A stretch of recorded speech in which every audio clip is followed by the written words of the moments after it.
আসসালামু আলাইকুম। প্রিয় দেশবাসী, আমরা বিয়ানীবাজার উপজেলা জমিয়তের একটি প্রতিনিধি দল আজকে বিয়ানীবাজার উপজেলার মোল্লাপুর ইউনিয়নের পাতন গ্রামে বিগত 12 তারিখ একটা ঘটনা ঘটেছিল।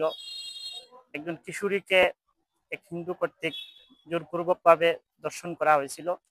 আমরা আজকে ঘটনাস্থল পরিদর্শন করেছি, ভিকটিম পরিবারের সাথে সাক্ষাৎ করেছি এবং তাদের সাথে সাক্ষাৎ করে আমরা জানতে পারলাম যে মামলা করেছেন, কিন্তু প্রশাসন থেকে তেমন রেসপন্স পাওয়া যাচ্ছে না।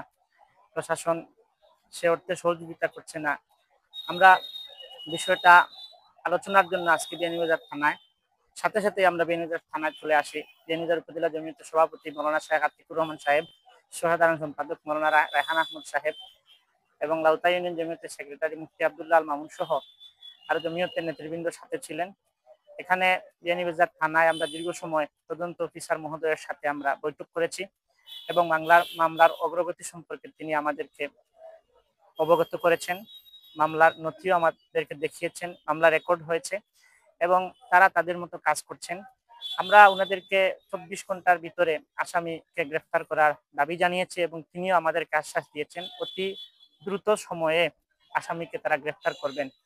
এবং সবার প্রতি আমাদের অনুরোধ, যেহেতু প্রশাসন মামলাটি নিয়েছে এবং তাদের নিয়মতান্ত্রিকভাবে তারা কার্যক্রম চালিয়ে যাচ্ছে, 24 ঘন্টার ভিতরে দ্রুততম সময়ে আসামি গ্রেফতার করার আশ্বাস দিয়েছে। আমরা সকলের প্রতি অনুরোধ করছি, আমরা একটু ধৈর্যের সাথে আমরা পরিস্থিতি মোকাবেলা করব ইনশাল্লাহ। কেউই আইন হাতে তুলে নিব না। এই ঘটনাকে কেন্দ্র করে যাতে কেউ ভিন্ন খাতে বিষয়টি প্রবাহিত করতে না পারে, এই ব্যাপারে আমরা সতর্ক থাকবো ইনশাল্লাহ। আমরা সব সময় শান্তি সম্প্রীতি বজায় রাখার চেষ্টা করব। দোষী যিনি, তার শাস্তি আমরা চাই। তিনি দোষ করেছেন, অপরাধ করেছেন, তার সর্বোচ্চ শাস্তি আমরা চাই।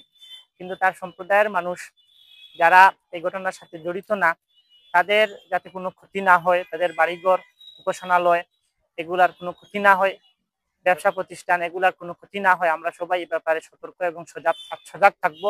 বিশেষ করে স্থানীয় যারা আছেন, আমরা তাদের সহযোগিতা কামনা করছি।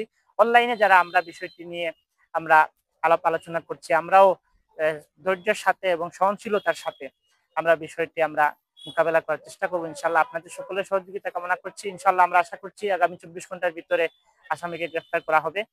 আর এ ব্যাপারে আমরা প্রশাসনকে সর্বোচ্চ সহযোগিতা আমরা করব। যদি আমাদের কাছে কোনো তথ্য থাকে, প্রশাসনকে ইনশাল্লাহ আমরা তথ্য দিয়ে সহযোগিতা করবো ইনশাল্লাহ।